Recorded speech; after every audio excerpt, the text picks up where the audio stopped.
नमस्कार दोस्तों, धर्म सरोवर चैनल में आपका स्वागत है। आज हम श्री कृष्ण के महान उपदेशों और उनके जीवन से जुड़े गहरे संदेशों पर चर्चा करेंगे। उनके उपदेशों ने हजारों सालों से लोगों को प्रेरित किया है और आज भी ये संदेश हमें जीवन की हर चुनौती से निपटने का सही मार्ग दिखाते हैं। इस वीडियो में हम इन उपदेशों को सरल और विस्तृत तरीके से समझेंगे ताकि आप अपने जीवन में इन्हें आसानी से अपना सकें। श्री कृष्ण का हर संदेश बहुत गहरा अर्थ रखता है और यदि हम इन्हें सही तरीके से समझें तो हम अपने जीवन को सही दिशा में ले जा सकते हैं। चलिए शुरुआत करते हैं श्री कृष्ण के पहले उपदेश से। पहला उपदेश, कर्म करो, फल की चिंता मत करो।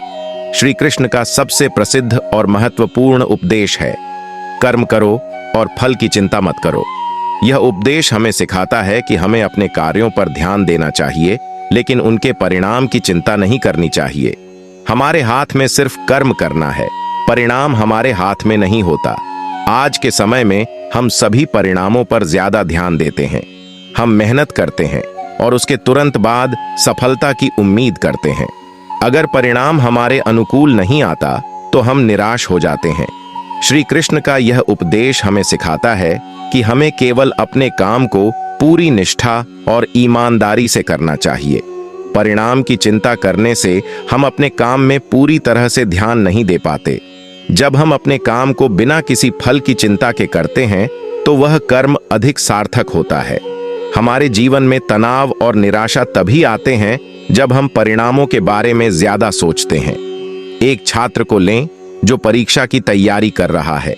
वह दिन रात मेहनत कर रहा है, लेकिन उसकी चिंता हमेशा परिणाम पर रहती है। क्या वह सफल होगा? क्या उसे अच्छे अंक मिलेंगे? इस चिंता में वह खुद को मानसिक रूप से परेशान कर लेता है। श्री कृष्ण कहते हैं कि अगर वह सिर्फ अपने अध्ययन पर ध्यान दे और परीक्षा की तैयारी पूरी ईमानदारी से करे तो उसे अच्छे परिणाम की चिंता नहीं करनी चाहिए। परिणाम खुद ब खुद अच्छा होगा क्योंकि उसकी मेहनत और लगन पूरी है। महाभारत के युद्ध में जब अर्जुन युद्ध करने से मना कर देता है तो श्री कृष्ण उसे यह उपदेश देते हैं। अर्जुन अपने परिवार और दोस्तों के खिलाफ लड़ने में हिचकिचा रहा था। वह सोच रहा था कि इस युद्ध का परिणाम क्या होगा। क्या वह अपने बंधु बांधवों को मार पाएगा? क्या उसे यह युद्ध करना चाहिए? तब श्री कृष्ण ने उसे यह सिखाया कि उसका कर्तव्य युद्ध करना है और उसे परिणाम की चिंता किए बिना इस धर्म युद्ध में भाग लेना चाहिए। यह कहानी हमें सिखाती है कि हमें अपने जीवन में आने वाली चुनौतियों का सामना करना चाहिए, लेकिन परिणाम की चिंता नहीं करनी चाहिए। श्री कृष्ण का यह संदेश आज के आधुनिक जीवन में भी उतना ही प्रासंगिक है जितना उस समय था। हम अपने जीवन में बहुत सी चीजों की चिंता करते हैं, परीक्षा, नौकरी, रिश्ते, व्यवसाय आदि। अगर हम हर समय परिणामों की चिंता में डूबे रहते हैं तो हम अपने वर्तमान पर ध्यान नहीं दे पाते। श्री कृष्ण हमें यह सिखाते हैं कि जीवन में सफलता का रास्ता तभी बनता है जब हम अपनी पूरी मेहनत और समर्पण के साथ काम करते हैं, लेकिन उसका फल ईश्वर या समय के हाथों में छोड़ देते हैं। श्री कृष्ण का दूसरा महत्वपूर्ण उपदेश है कि हमें जीवन में काम, क्रोध और मोह से बचकर रहना चाहिए। ये तीन चीजें हमें बर्बादी की ओर ले जाती हैं। काम का अर्थ है अनियंत्रित इच्छाएं, क्रोध का अर्थ है गुस्सा और मोह का अर्थ है किसी चीज के प्रति अत्यधिक लगाव। ये तीन चीजें हमारे जीवन में नकारात्मकता लाती है और हमें शांति और संतुलन से दूर ले जाती है। श्री कृष्ण हमें सिखाते हैं कि अगर हम अपनी इच्छाओं, गुस्से और मोह पर नियंत्रण नहीं रखते तो ये हमारे जीवन को खराब कर सकते हैं। अगर हम अपनी इच्छाओं को अनियंत्रित छोड़ देते हैं तो हम कभी संतुष्ट नहीं हो पाते। इसी तरह गुस्सा हमारी बुद्धि को भ्रष्ट कर देता है और मोह हमें चीजों और लोगों के प्रति अत्यधिक आसक्त कर देता है, जो हमें कमजोर बनाता है। अगर कोई व्यक्ति हमेशा अपने गुस्से पर नियंत्रण नहीं रखता तो वह न केवल अपने रिश्तों को खराब करता है, बल्कि अपने मानसिक और शारीरिक स्वास्थ्य को भी प्रभावित करता है। गुस्सा एक ऐसी भावना है जो बहुत जल्दी नियंत्रण से बाहर हो सकती है। इसका सबसे बड़ा उदाहरण हमारे आसपास के लोग हैं जो छोटी छोटी बातों पर गुस्सा करते हैं और अपने प्रियजनों से रिश्ते खराब कर लेते हैं। ऐसे में श्री कृष्ण का यह उपदेश हमें सिखाता है कि हमें गुस्से से बचना चाहिए, क्योंकि गुस्से में लिया गया निर्णय अक्सर गलत होता है। एक बार एक राजा था जो बहुत गुस्सैल था। उसे छोटी छोटी बातों पर गुस्सा आ जाता था और वह अपने सेवकों और मंत्रियों को सजा दे देता था। एक दिन उसने गुस्से में आकर अपने सबसे प्रिय मंत्री को सजा दे दी, लेकिन बाद में उसे एहसास हुआ कि उसने गलती की है। इस घटना से राजा ने यह सीखा कि गुस्से में कभी भी सही निर्णय नहीं लिया जा सकता। तभी से उसने अपने गुस्से पर नियंत्रण करना शुरू किया और उसके राज्य में शांति और सुख समृद्धि का वातावरण बन गया। मोह का अर्थ है किसी चीज के प्रति अत्यधिक आसक्ति। यह आसक्ति हमें अपने मूल्यों और सिद्धांतों से भटका देती है। उदाहरण के लिए, एक माता पिता अपने बच्चे से अत्यधिक मोह रखते हैं और उसे अनुशासन नहीं सिखाते। इससे बच्चे में बुरी आदतें विकसित हो जाती हैं और वह अपने जीवन में अनुशासन और नियमों का पालन नहीं करता। इसी तरह अगर कोई व्यक्ति धन या संपत्ति के प्रति मोह रखता है तो वह अक्सर नैतिक मूल्यों को त्याग कर अनुचित तरीके से धन कमाने की कोशिश करता है। श्री कृष्ण हमें सिखाते हैं कि हमें अपने जीवन में इच्छाओं, गुस्से और मोह से दूर रहना चाहिए। अगर हम इन 3 चीजों पर काबू पा लेते हैं तो हमारा जीवन संतुलित और सुखमय हो जाएगा। श्री कृष्ण का तीसरा उपदेश है कि जीवन में धैर्य और विश्वास रखना बेहद जरूरी है। हर चीज का सही समय होता है और हमें अपने कर्म का फल पाने के लिए धैर्य रखना चाहिए। धैर्य का मतलब है कि चाहे जीवन में कितनी भी कठिनाइयां क्यों ना आए, हमें अपनी शांति और विश्वास को बनाए रखना चाहिए। यह समझना जरूरी है कि हर चीज का अपना समय होता है। अगर हम धैर्य नहीं रखेंगे तो हम जल्द ही निराश हो सकते हैं। श्री कृष्ण हमें यह सिखाते हैं कि अच्छे कर्म का फल जरूर मिलता है, लेकिन उसके लिए सही समय का इंतजार करना पड़ता है। एक किसान जब बीज बोता है तो उसे तुरंत फसल नहीं मिलती। उसे समय, पानी, धूप और सही देखभाल की जरूरत होती है। अगर किसान धैर्य नहीं रखेगा तो वह निराश हो जाएगा और अपनी मेहनत को व्यर्थ मान लेगा।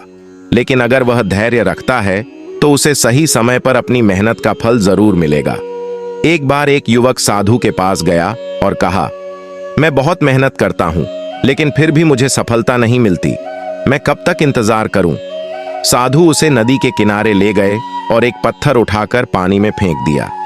पत्थर पानी में गिरते ही लहरें बनने लगीं। साधु ने कहा, देखो, जैसे इस पत्थर के गिरने से लहरें बनी, वैसे ही तुम्हारे कर्मों का भी असर होता है, लेकिन कई बार हमें परिणाम देर से मिलता है। धैर्य रखना बहुत जरूरी है। युवक ने साधु की बात समझी और धैर्य से काम लेना शुरू किया। कुछ समय बाद उसे अपनी मेहनत का फल मिल गया। श्री कृष्ण का चौथा उपदेश, सबके साथ समान व्यवहार करो। श्री कृष्ण हमें सिखाते हैं कि हमें सबके साथ समान व्यवहार करना चाहिए। हम अक्सर दूसरों को उनकी स्थिति, धन या ताकत के आधार पर आंकते हैं, लेकिन श्री कृष्ण कहते हैं कि हर जीव में ईश्वर का वास होता है। हमें सभी के साथ समान दृष्टिकोण से पेश आना चाहिए। श्री कृष्ण का यह उपदेश हमें सिखाता है कि हमें लोगों के साथ उनके पद, संपत्ति या सामाजिक स्थिति के आधार पर भेदभाव नहीं करना चाहिए। हर इंसान का अपना महत्व है और सभी में समान रूप से ईश्वर का वास है। समाज में अमीर और गरीब के बीच, उच्च और निम्न जाति के बीच भेदभाव देखने को मिलता है, लेकिन श्री कृष्ण का संदेश है कि यह सब केवल भ्रम है। सच्चाई यह है कि हर व्यक्ति अपने कर्मों से महान बनता है, न कि अपनी संपत्ति या समाज में उसकी स्थिति से। किसी संस्था में काम करने वाले व्यक्ति को लें। एक व्यक्ति कंपनी का मालिक है और दूसरा व्यक्ति वहां एक साधारण कर्मचारी है। अगर मालिक अपने कर्मचारियों के साथ भेदभाव करता है और उन्हें तुच्छ समझता है तो वह एक दिन अपनी संस्था को खो सकता है। लेकिन अगर वह अपने कर्मचारियों के साथ समान व्यवहार करता है और उन्हें सम्मान देता है तो उसके कर्मचारी उसकी संस्था को ऊंचाइयों तक पहुंचाने में मदद करेंगे।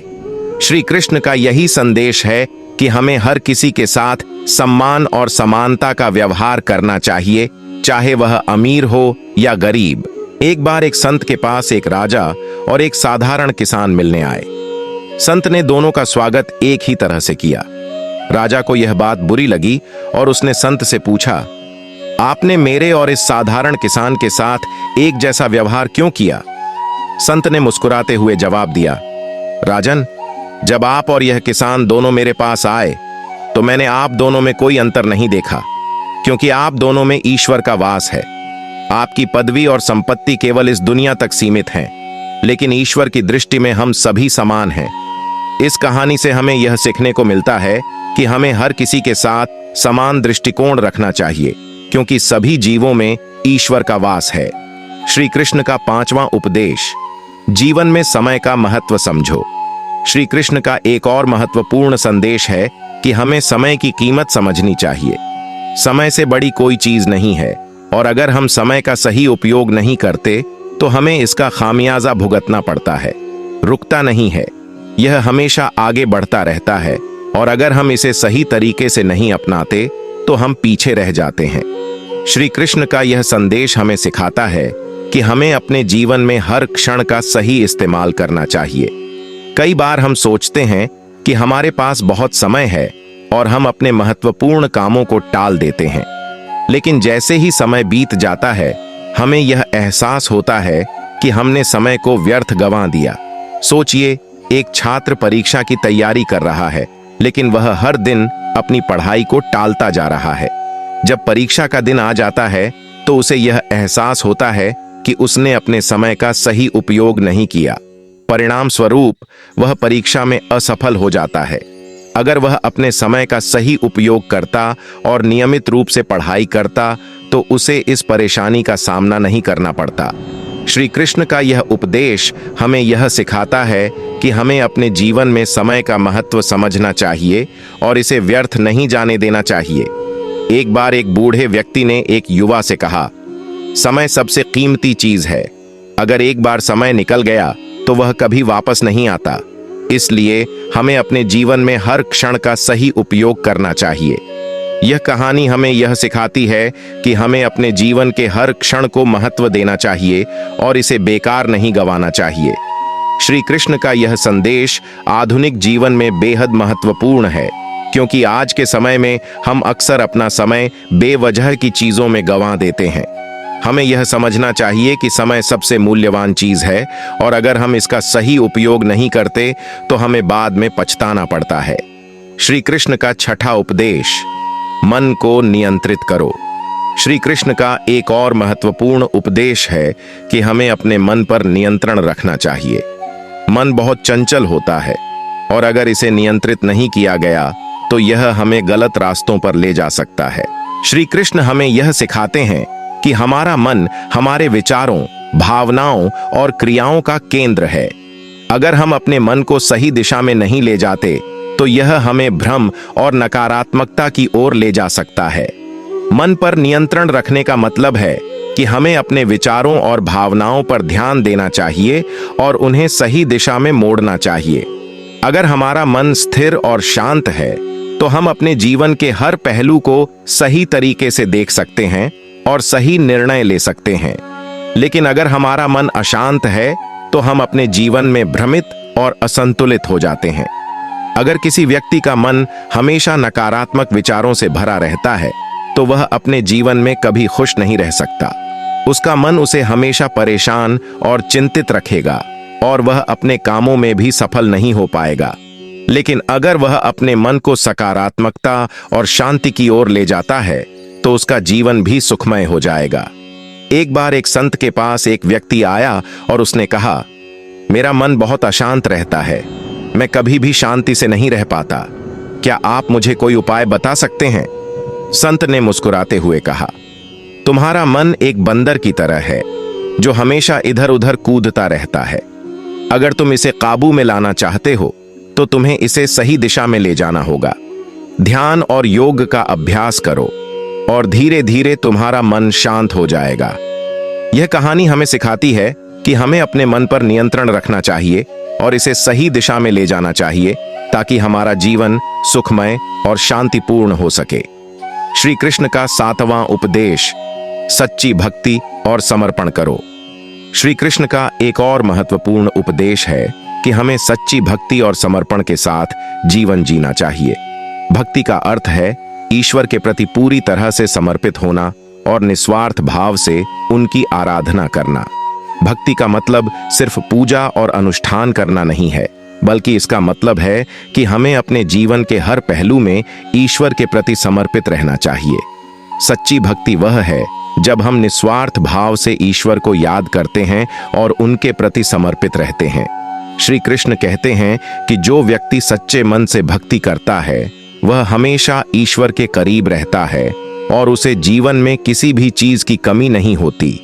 अगर कोई व्यक्ति धन, संपत्ति और प्रसिद्धि के पीछे भागता है तो वह कभी भी सच्ची शांति और संतुष्टि प्राप्त नहीं कर पाएगा।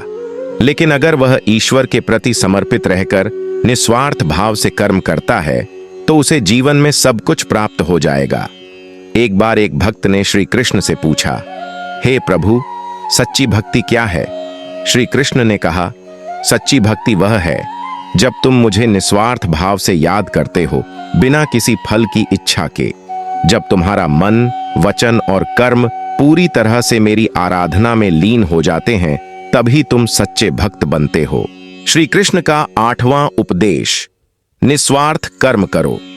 श्री कृष्ण हमें सिखाते हैं कि हमें अपने जीवन में निस्वार्थ कर्म करना चाहिए। निस्वार्थता का अर्थ है कि हम जो भी काम करें वह बिना किसी व्यक्तिगत लाभ की इच्छा के हो। जब हम अपने कर्म को बिना किसी स्वार्थ या व्यक्तिगत अपेक्षा के करते हैं तो वह कर्म हमें वास्तविक शांति और संतुष्टि प्रदान करता है। अक्सर हमारे जीवन में ऐसा होता है कि हम जो भी कार्य करते हैं उसमें हमें कुछ पाने की उम्मीद होती है। यह मानव स्वभाव है कि हम अपनी मेहनत का फल चाहते हैं। लेकिन श्री कृष्ण का यह उपदेश हमें बताता है कि हमें अपने कर्म को निस्वार्थ भाव से करना चाहिए, बिना किसी उम्मीद के। यह सरल नहीं है, लेकिन जब हम निस्वार्थता को अपना लेते हैं तो हमारे जीवन में एक अनोखी शांति और संतोष आता है। निस्वार्थ कर्म का मतलब यह है कि हमें दूसरों की भलाई के लिए काम करना चाहिए, बिना यह सोचे कि हमें क्या मिलेगा। एक व्यक्ति समाज की सेवा करता है, लेकिन वह यह नहीं सोचता कि उसे इस सेवा का कोई आर्थिक या सामाजिक लाभ मिलेगा। वह सिर्फ लोगों की मदद करने के लिए काम करता है। ऐसा व्यक्ति सच्ची शांति और खुशी पाता है, क्योंकि उसने अपना काम निस्वार्थ भाव से किया है। वहीं दूसरी ओर एक व्यक्ति दूसरों की मदद सिर्फ इस उम्मीद में करता है कि उसे बदले में कोई फायदा मिलेगा। ऐसा व्यक्ति कभी भी पूरी तरह संतुष्ट नहीं हो सकता, क्योंकि उसकी अपेक्षाएं उसे हमेशा परेशान करती रहेंगी। एक साधु के पास एक व्यक्ति आया और उसने पूछा, गुरुजी, मुझे हमेशा यह चिंता रहती है कि अगर मैं कोई अच्छा काम करूं तो बदले में मुझे क्या मिलेगा। साधु ने मुस्कुराते हुए कहा, बेटा, अगर तुम यह सोचकर कोई काम करोगे कि बदले में तुम्हें कुछ मिलेगा तो तुम्हें कभी सच्ची खुशी नहीं मिलेगी। लेकिन अगर तुम बिना किसी अपेक्षा के काम करोगे तो तुम्हें न केवल शांति मिलेगी, बल्कि तुम्हारा जीवन भी सार्थक बन जाएगा। यह कहानी हमें सिखाती है कि हमें निस्वार्थ भाव से काम करना चाहिए, बिना किसी लाभ की उम्मीद किए। श्री कृष्ण का 9वां उपदेश, मृत्यु से डर मत रखो। श्री कृष्ण हमें सिखाते हैं कि हमें मृत्यु से डरना नहीं चाहिए। मृत्यु जीवन का एक स्वाभाविक हिस्सा है और इससे बचा नहीं जा सकता। श्री कृष्ण कहते हैं कि आत्मा अमर है और शरीर का नाश होना स्वाभाविक है। अक्सर लोग मृत्यु से बहुत डरते हैं। यह एक स्वाभाविक डर है, क्योंकि मृत्यु के बाद क्या होगा इसका कोई सटीक ज्ञान नहीं है। लेकिन श्री कृष्ण कहते हैं कि आत्मा अमर है, शरीर नश्वर है और इसका नाश होना निश्चित है। जब हमें यह सच्चाई समझ में आ जाती है तो मृत्यु का भय हमारे जीवन से समाप्त हो जाता है। मृत्यु के बारे में सोचकर हम अपने जीवन के वास्तविक उद्देश्यों को नजरअंदाज कर देते हैं। श्री कृष्ण हमें सिखाते हैं कि हमें मृत्यु के बारे में सोचकर परेशान नहीं होना चाहिए, बल्कि अपने जीवन के हर क्षण का सदुपयोग करना चाहिए। एक व्यक्ति अपनी मृत्यु का भय हर समय मन में लिए जीता है। वह हर छोटी बीमारी या समस्या में यही सोचता है कि कहीं उसकी मृत्यु न हो जाए। ऐसा करने से उसका सारा जीवन भय और चिंता में गुजरता है और वह जीवन का आनंद नहीं उठा पाता।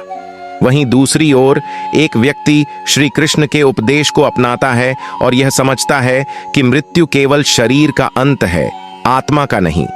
वह जीवन को पूरी तरह से जीता है क्योंकि उसे यह डर नहीं है कि मृत्यु उसे कब आएगी। एक बार एक राजा ने एक संत से पूछा, संत जी, मैं हर समय मृत्यु के भय में जीता हूं, मुझे क्या करना चाहिए ताकि मैं इस डर से मुक्त हो जाऊं? संत ने उत्तर दिया, राजन, मृत्यु एक स्वाभाविक प्रक्रिया है और इससे डरना व्यर्थ है। आत्मा अमर है और शरीर केवल एक वस्त्र है जिसे समय आने पर छोड़ना होता है। जब तुम यह सच्चाई समझ लोगे तो तुम्हारा मृत्यु का भय समाप्त हो जाएगा। यह कहानी हमें सिखाती है कि हमें मृत्यु से डरना नहीं चाहिए, बल्कि जीवन को पूरी तरह से जीना चाहिए। श्री कृष्ण का 10वां उपदेश, सकारात्मक विचार रखो। श्री कृष्ण हमें सिखाते हैं कि हमारे विचारों का हमारे जीवन पर बहुत गहरा प्रभाव होता है। जैसा हम सोचते हैं वैसा ही हमारा जीवन बन जाता है। सकारात्मक विचार हमें सफलता की ओर ले जाते हैं, जबकि नकारात्मक विचार हमें असफलता और दुख की ओर धकेलते हैं। हमारा जीवन हमारे विचारों का परिणाम है। अगर हमारे विचार सकारात्मक होते हैं तो हमारा जीवन भी खुशहाल और सफल हो जाता है। वहीं अगर हम हर समय नकारात्मक सोचते हैं तो हम हमेशा असफलता और निराशा का सामना करते हैं। श्री कृष्ण हमें यह सिखाते हैं कि हमें अपने विचारों को सकारात्मक बनाए रखना चाहिए। जब हम सकारात्मक सोचते हैं तो हम अपने जीवन की हर चुनौती का सामना आत्मविश्वास और धैर्य के साथ कर पाते हैं। एक व्यक्ति हमेशा नकारात्मक सोचता है, उसे हर चीज में केवल परेशानियां और मुश्किलें दिखती हैं। उसकी यह सोच उसे कभी भी खुश नहीं रहने देती और वह अपने जीवन में कभी सफल नहीं हो पाता। वहीं दूसरी ओर एक व्यक्ति हमेशा सकारात्मक सोचता है, चाहे जीवन में कितनी भी मुश्किलें क्यों ना आएं, वह हमेशा यह सोचता है कि वह उन मुश्किलों का सामना कर सकता है। उसकी यह सकारात्मक सोच उसे न केवल खुश रखती है, बल्कि उसे जीवन में सफल भी बनाती है। एक बार एक संत ने अपने शिष्य से कहा, तुम्हारा जीवन तुम्हारे विचारों का प्रतिबिंब है। जैसा तुम सोचोगे वैसा ही तुम्हारा जीवन बनेगा।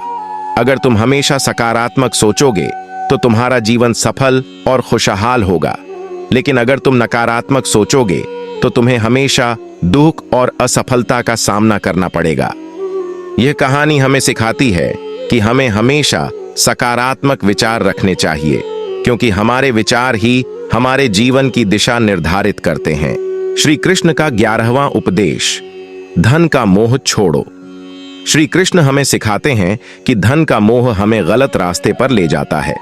धन का होना गलत नहीं है, लेकिन उसके प्रति अत्यधिक लगाव या मोह हमें नैतिकता से भटका सकता है।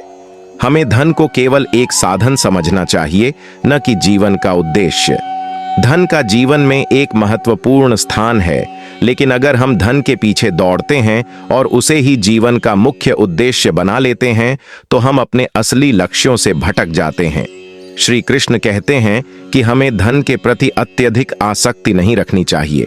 धन का होना आवश्यक है, लेकिन उसके प्रति मोह हमें लालच, ईर्ष्या और नैतिक पतन की ओर ले जाता है।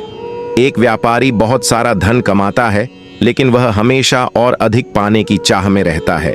उसे धन के अलावा और कुछ नहीं दिखता।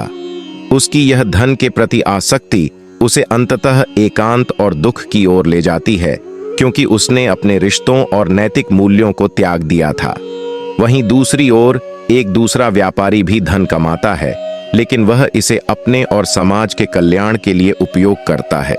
उसे धन के प्रति कोई मोह नहीं है और इस कारण वह अपने जीवन में संतुष्टि और शांति पाता है। एक राजा था जो बहुत धनी था, लेकिन उसकी धन के प्रति इतनी अधिक आसक्ति थी कि वह हर समय चिंता में डूबा रहता था कि कहीं उसका धन खत्म न हो जाए। एक दिन एक संत ने उसे समझाया, राजन, धन का मोह छोड़ दो, यह जीवन में स्थायी नहीं है। अगर तुम धन के पीछे ही दौड़ते रहोगे तो कभी शांति और संतोष नहीं पा सकोगे। इस कहानी से हमें यह सीखने को मिलता है कि हमें धन का सही उपयोग करना चाहिए, लेकिन उसके प्रति अत्यधिक मोह नहीं रखना चाहिए। श्री कृष्ण का 12वां उपदेश, प्रकृति का सम्मान करो। श्री कृष्ण हमें सिखाते हैं कि हमें प्रकृति का सम्मान करना चाहिए। हमारी दुनिया, हमारे पर्यावरण और हमारी प्रकृति हमारे जीवन के लिए बहुत महत्वपूर्ण है। अगर हम प्रकृति का ध्यान नहीं रखते तो हम अपने ही जीवन को नुकसान पहुंचा रहे होते हैं।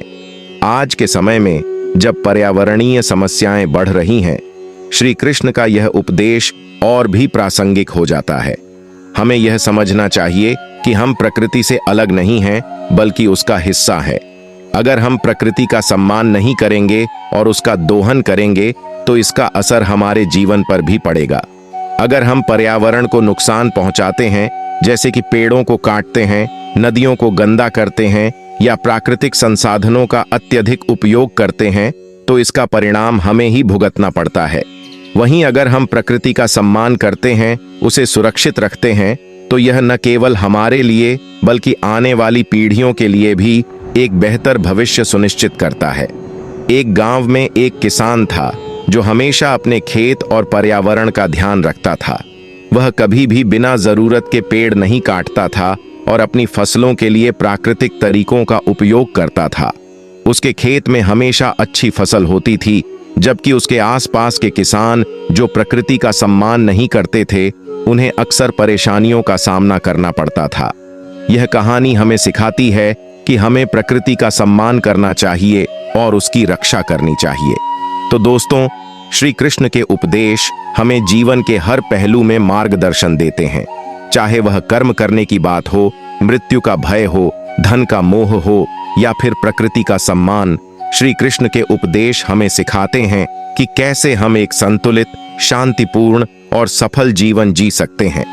अगर आप इन उपदेशों को अपने जीवन में अपनाते हैं, तो न केवल आप एक बेहतर इंसान बनेंगे, बल्कि आपको सच्ची शांति और संतोष भी प्राप्त होगा। अगर आपको यह वीडियो पसंद आया हो तो इसे लाइक और शेयर करें और धर्म सरोवर चैनल को सब्सक्राइब करना न भूलें। अगले वीडियो में फिर मिलेंगे, तब तक के लिए जय श्री कृष्ण।